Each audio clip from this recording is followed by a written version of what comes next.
I'm Nurin Razmyn, and this is Nightline, the top stories. Amno to stay in unity government until next general election. And 17 company directors remanded over army procurement cartel.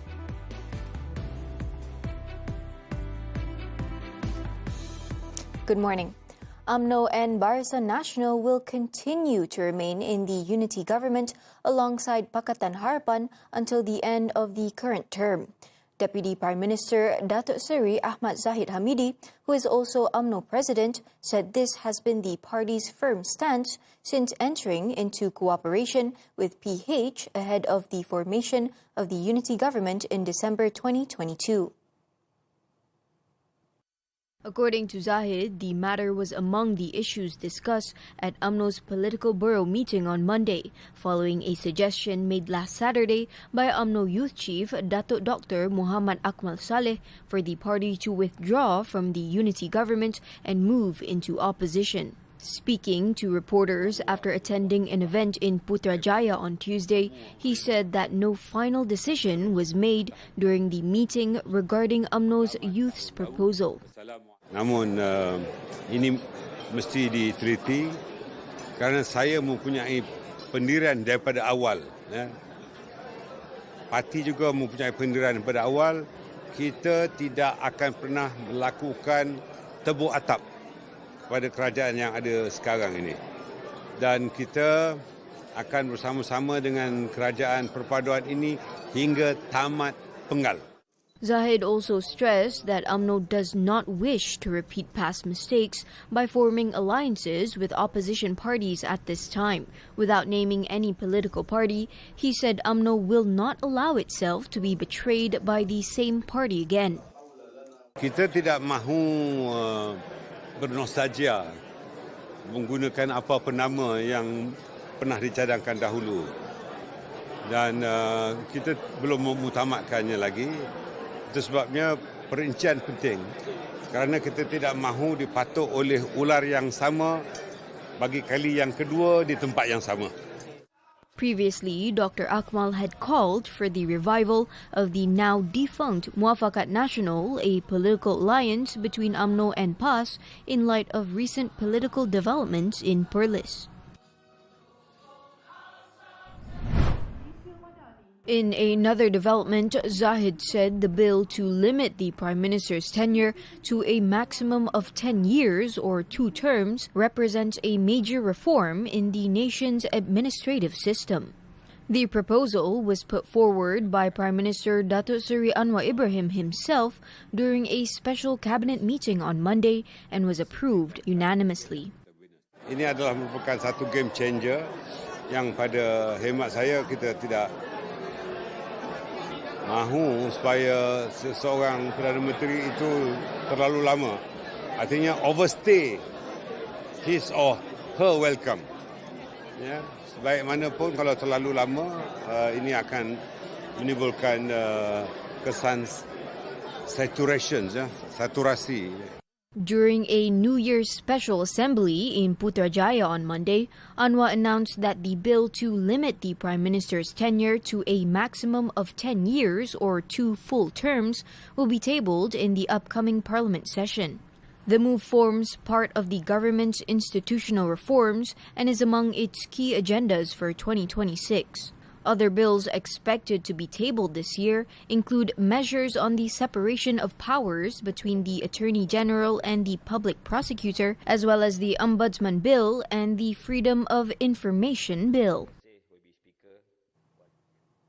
Meanwhile, Home Minister and PH Secretary General Datuk Seri Saifuddin Nasution Ismail said the coalition places full trust in UMNO's leadership to determine the party's position in the current political landscape.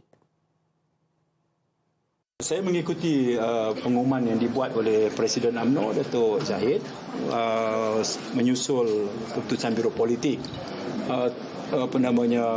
dalam konteks kerajaan perpaduan lah ya, dan sebagai Ketua Setiausaha Pakatan Harapan tentunya saya meletakkan kepercayaan yang penuh tentang kebijaksanaan kepimpinan UMNO.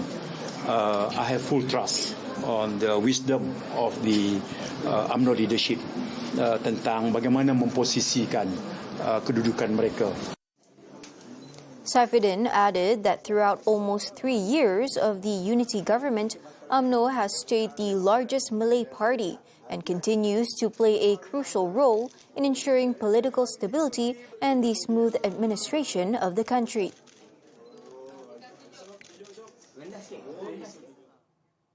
Prime Minister Datuk Seri Anwar Ibrahim is scheduled to co-chair the High-Level Strategic Cooperation Council HLSCC meeting with Turkish President Recep Tayyip Erdogan during his official visit to Turkey. Malaysian Ambassador to Turkey, Sazali Mustafa Kamal, said the meeting will act as a main platform for strategic cooperation across multiple areas of mutual interest. Farah Nabila Wazir reports from Ankara.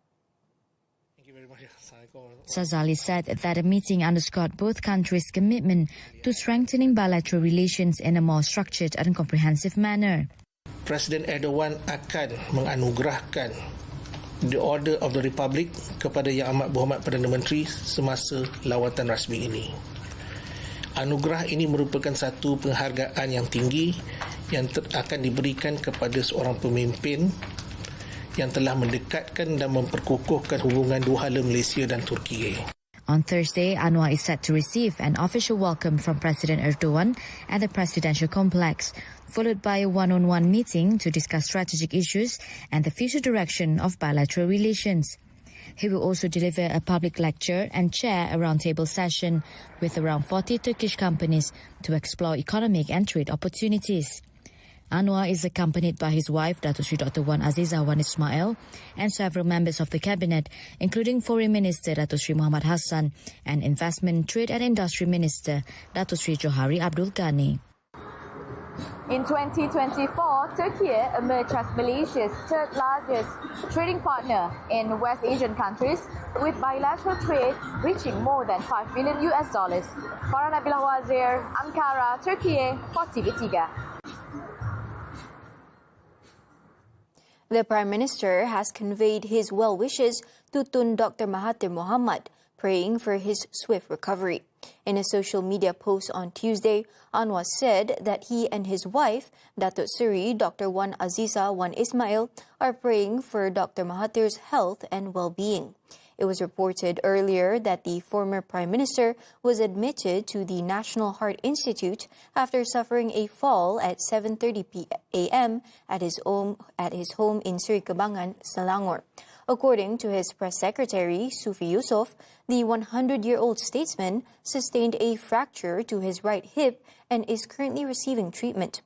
Sufi added that Dr. Mahathir is in stable condition and conscious.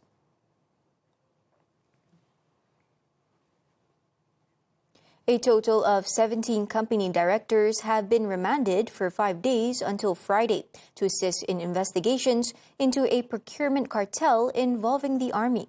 The remand order was issued by Magistrate Ezrin Zakaria at the Putrajaya Magistrates Court on Tuesday, following an application by the Malaysian Anti-Corruption Commission, MACC.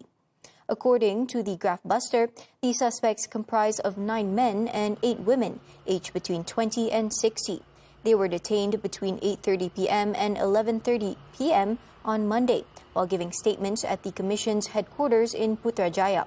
Preliminary investigations showed that the suspects are believed to have paid bribes to a senior army officer in exchange for securing supply and maintenance projects.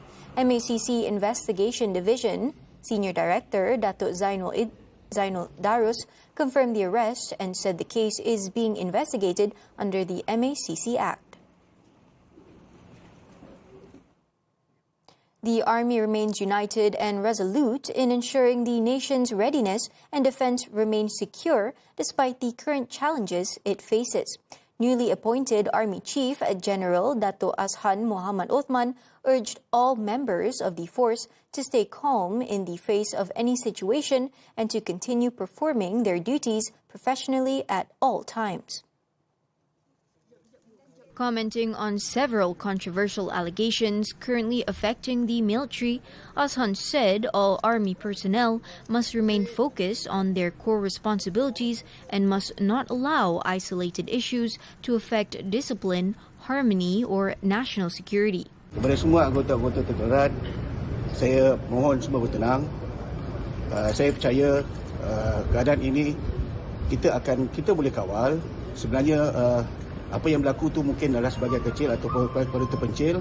He said this after being conferred the rank of general by Defence Minister Datuk Seri Muhammad Khalid Nordin in a ceremony held at Wisma Pertanahan on Tuesday, following his appointment as the 31st Army Chief effective on January 1st.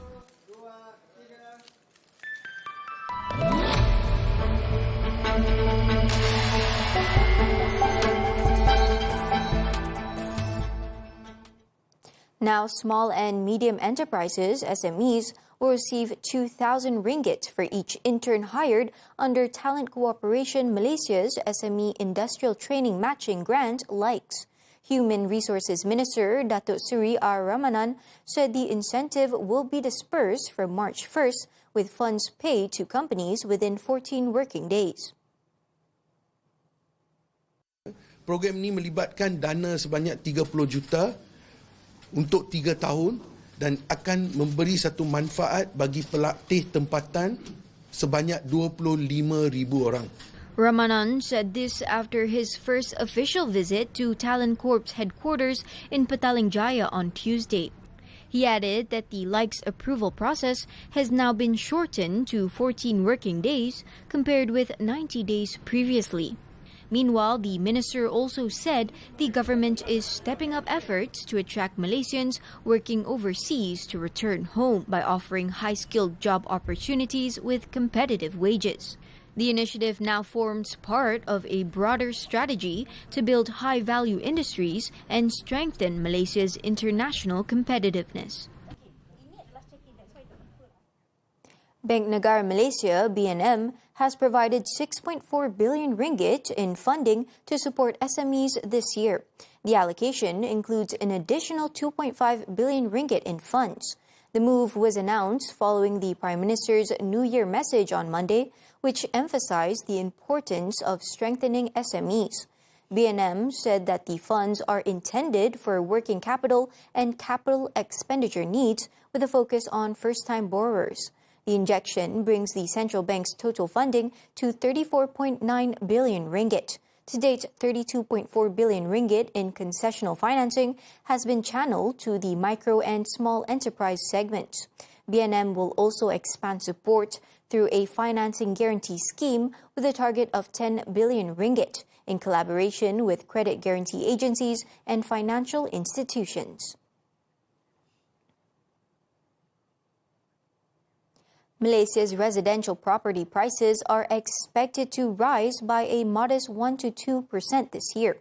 Real Estate and Housing Developers Association, REDA, President Datuk Ho Hon Sang said most developers remain cautious about raising selling prices as affordability and financing considerations continue to influence buyer demand. 1 to 2% based on all this increase, yes. Not like 10-20%, certainly not that. Yeah, maybe 1 to 2%, that's it to cover this additional cost. The rising cost of construction materials, particularly cement, which has increased by up to 20%, is adding pressure to development costs and property prices. As a result, the government's consideration to ease import requirements to rein in construction costs is seen as a clear signal to cement producers against abrupt price increases.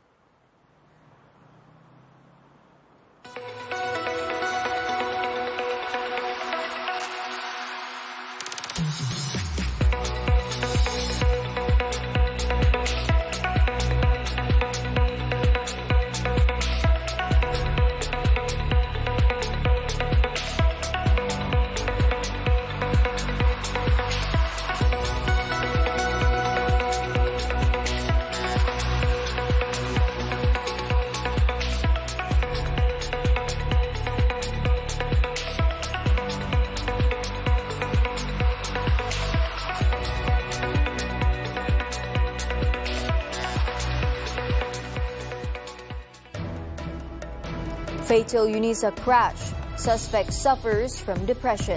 This and more after this breather.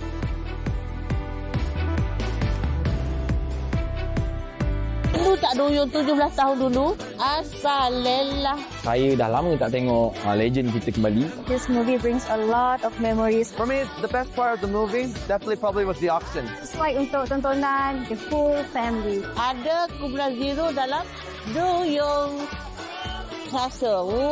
Jangan lupa tengok Duyung Legenda Aurora. Datang bawa keluarga ramai-ramai. Wajib tengok dah.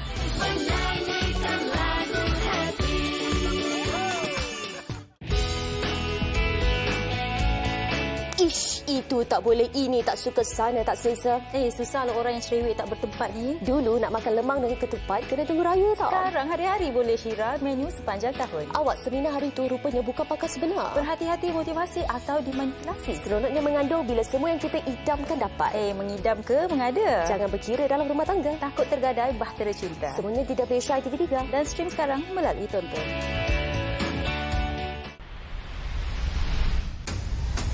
Ia bermula pada 9 September 2015. Tiada sebarang peralatan lain yang kita jumpa di tempat kejadian. Malam tu, mereka telah bawa balik si mati bersama dengan okti 1 dan okti 2 menaiki motosikal si mati. Dan B1 terpaksa turun ke dalam laut dan seret jemati hingga ke tengah. 한 번쯤 내게도 기적 같은 일이 생길 수도 있지 않을까. 하지만 변호사와 살인 용의자로 만나게 될 줄 꿈에도 상상하지 못했다. 그 여자 완전 미친 여자야. 변호사는 맞아? 정신 차려 맹세나. 맹변이랑 있으면 자꾸 그렇게 돼. 그냥 내가 돼. Welcome back. The male driver involved in a fatal crash that claimed the life of a University Sultan Zainal Abidin UNISA student in Kuala Terengganu is suffering from major depressive disorder. District Police Chief Assistant Commissioner Asli Muhammad Noor said the 32-year-old suspect has been undergoing psychiatric treatment since January last year.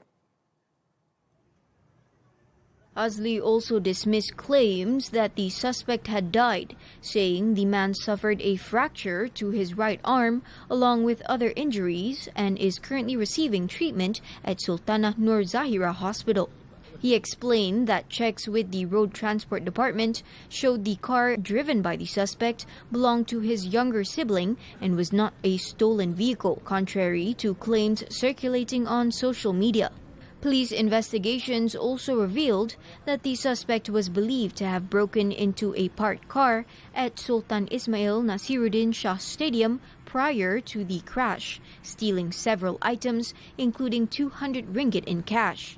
He later returned to his vehicle, drove off, and was subsequently involved in the accident. In the incident on Monday, 25-year-old Shakira Hanan Mazli was killed after the car she was driving was rammed by the suspect's vehicle near a four-way junction at Jalan Kemajuan. The victim's car had made a right turn at the traffic light intersection after the signal turned green when it was struck by the suspect's vehicle traveling downhill.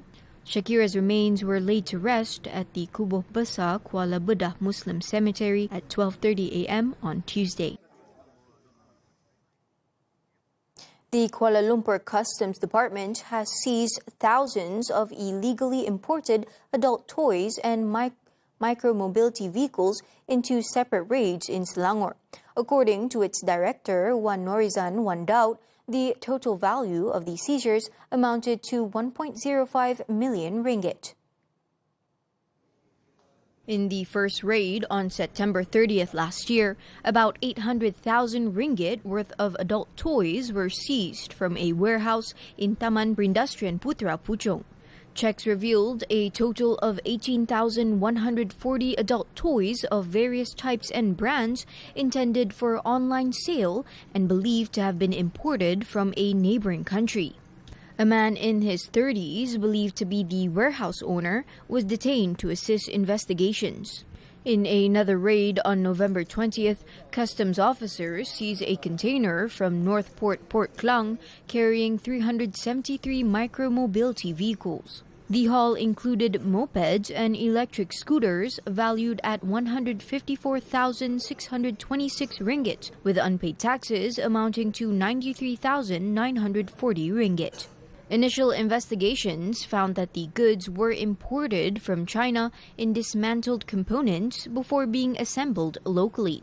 Both cases are being investigated under the Customs Act for possession or storage of uncustomed or prohibited goods, which carries penalties including fines of up to 20 times the value of the goods or imprisonment of up to 5 years or both if convicted. Over in Perlis, electricity supply disruptions led to the discovery of an illegal Bitcoin mining operation involving 7 premises in Kangar and Kuala Perlis.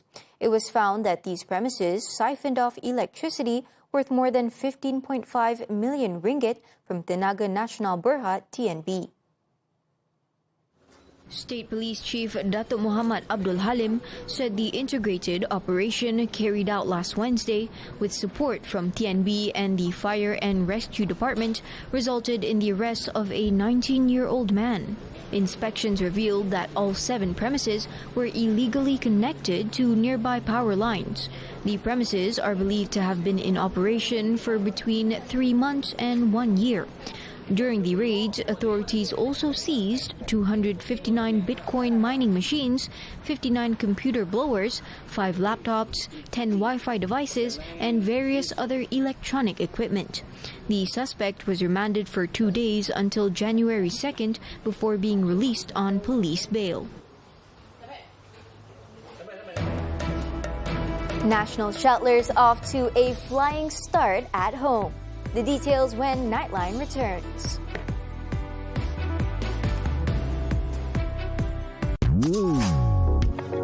Baru-baru ini tular anak kecil tidak dibenarkan dibawa ke majlis. Salahkah nak bawa anak-anak? Kegagalan buah pinggang antara penyakit yang semakin membimbangkan. Apakah faktor dan rawatannya? Larangan merokok di premis makanan. Masih lagi ada yang tak endah. Lampu kenderaan pelbagai warna mengundang bahaya juga kemalangan. Dan soal wang pengukuhan ringgit. MSI setiap Isnin hingga Jumaat. Hanya ditonton dan TV3. Pengorbanan dan konflik keluarga bersatu dalam kisah-kisah yang penuh emosi. Misi penculikan cinta. Cinta Farhani?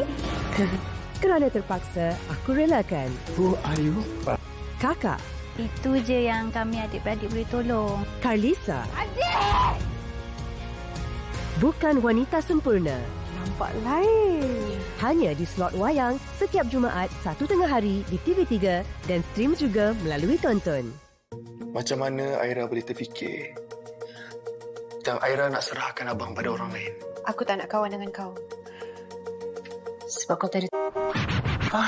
Sebab kau tadi... Dia cakap apa ni? Yes! Aduh, sakit! Sampai hati kau.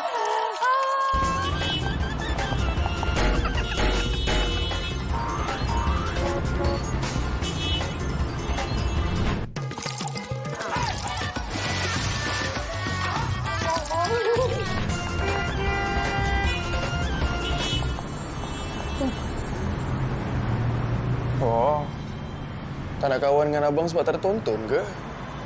Yelah, kan sebenarnya 9% je. Sekarang baru nak boleh kahwin. Kawan-kawan.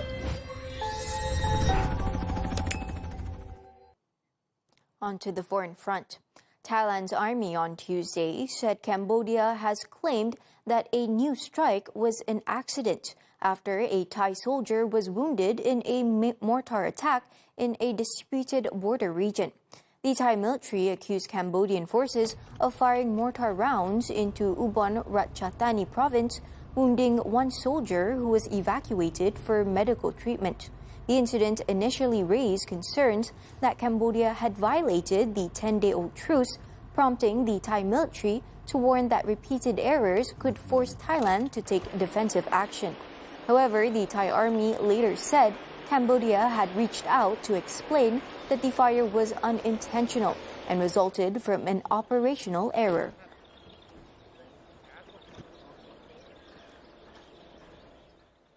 In other news, Venezuelan President Nicolas Maduro pleaded not guilty to drug trafficking charges and several other counts when he appeared before a federal court in Manhattan, New York. The 63-year-old entered the plea 2 days after he was captured by the U.S. during a military operation in Caracas. He claimed that he was abducted and forcibly detained since January 3rd, insisting that he remains the president of the Republic of Venezuela. Maduro's wife, Celia Flores, also pleaded not guilty to the charges brought against her. The court ordered that both remain in custody and set March 17th as the next court hearing date. Maduro is facing a 4-count indictment accusing him of leading a decades-long narco-terrorism conspiracy aimed at flooding the U.S. with cocaine.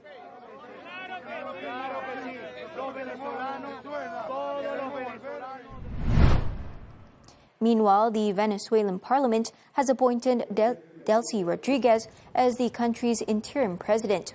Rodriguez, who expressed her willingness to cooperate with Washington, was sworn in during an official ceremony at the National Assembly. After taking her oath, she vowed to ensure the country's peace, including the spiritual, economic, and social well-being of the Venezuelan people. She also expressed concern over the detention of Maduro and Flores.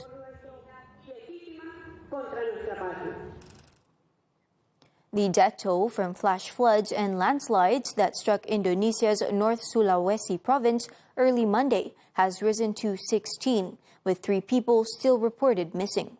According to the National Disaster Mitigation Agency, BNPB, the disaster hit Sitaro Islands, Regency, at around 2:30 a.m. local time, after hours of torrential rain caused rivers to overflow. The agency added that 4 districts were affected, namely East Siau, Southeast Siau, West Siau, and Southwest Siau. At least 682 people have been displaced by the floods so far. The flash floods also left roads blocked with rocks and mud and inundated nearby residential areas.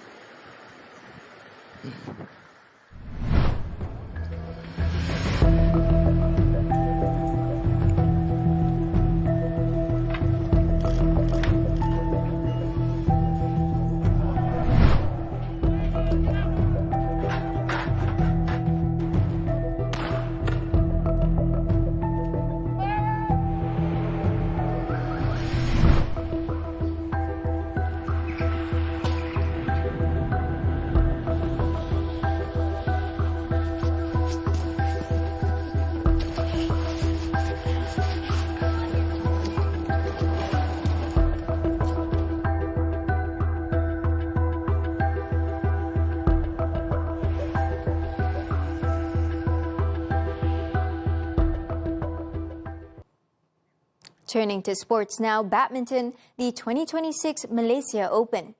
National men's singles shuttler Lee Ziyejia admitted he was below his best in Tuesday's Super 1000 tournament after falling short in front of the home crowd in the first round.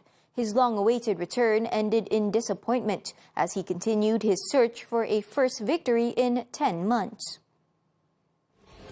The former world number 1, whose ranking dropped to 144 after an injury-hit season, went down to 22nd ranked Indian player Ayush Shetty. After a slow start, Ziyejia rallied in the second game but ultimately fell 12-21, 17-21 to Shetty in 39 minutes. Physically belum 100% lagi, belum nampak tak cukup lagi. Lagi fit lah, nampak saya punya reflex semua masih lagi. I mean, macam saya cakap, there's a lot of things yang saya memang tak satisfied, but still I'm happy that I boleh compete full match lah. Undeterred by the loss, the 2024 Paris Olympic bronze medalist will compete in 3 consecutive tournaments: the India Open, Indonesia Masters, and Thailand Masters. Now, earlier, Malaysia's national doubles pairs put on an impressive display for the home crowd, showing strong form in the opening round. Among the standout performers was the mixed doubles pair Chen Tangji and To Yi-wei, who secured their place in the second round with a convincing win. World number 4 duo Tang Ji and Yi-wei cruised to a 21-12, 21-17 victory over top Indonesian pair Jaffa Hidayatullah and Felicia Alberta Pasaribu, extending their perfect head-to-head record against the Indonesians to 7 wins from 7 meetings. The fourth seeds will face compatriots Hu Pangrong and Cheng Su-yin in the round of 16, with a quarter-final spot up for grabs. Earlier, Pangrong and Su-yin stunned Denmark's Matthias Christiansen and Alexandra Boye 20-22, 21-18, 21-17 in the first round, marking their first win over the world number 12 in 3 meetings. Also advancing to the second round are men's doubles pair Go Zifei and Nur Izzuddin Rumsani, who recorded a convincing straight sets 21-15, 21-13 victory over Denmark's Daniel Lundgaard and Mads Vestergaard. The world number 7 pair will next face England's Ben Lane and Sean Vindy in the round of 16. Meanwhile, another Malaysian men's doubles pair, Man Wei Chong and Ti Kai Woon, pulled off an impressive 21-17, 21-18 win against Denmark's Kim Astrup and Anders Skarup Rasmussen. The world number 5 pair will aim to continue their strong form when they take on Japan's world number 26 duo, Hiroki Midorikawa and Natsu Saito, in the next round. On to football. Chelsea on Tuesday have appointed Liam Rosignol as their new head coach on a 6.5-year contract. The 41-year-old replaces Enzo Maresca, who left the club abruptly on New Year's Day. In a club statement, Rosignol said his new role involves safeguarding Chelsea's unique spirit and its proud tradition in winning trophies. Rosignol, who joined League One side Racing Strasbourg in 2024, said his time at the club had been the most rewarding period of his career after spells at Derby County and Hull City. He becomes the 4th full-time head coach appointed since the club was taken over by American Todd Bowley in 2022.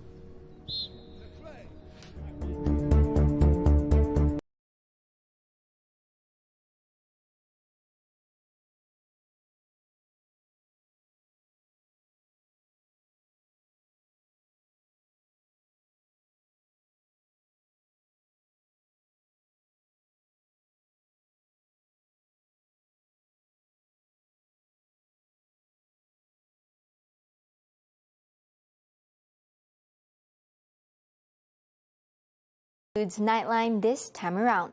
Before we leave, let's take a look at Harbin, China, where fireworks and a drone show lit up the night sky at the opening of the Ice and Snow Festival, drawing crowds to admire the stunning ice sculptures. With that, I'm Nurin Razmyn. Thank you for watching and take care.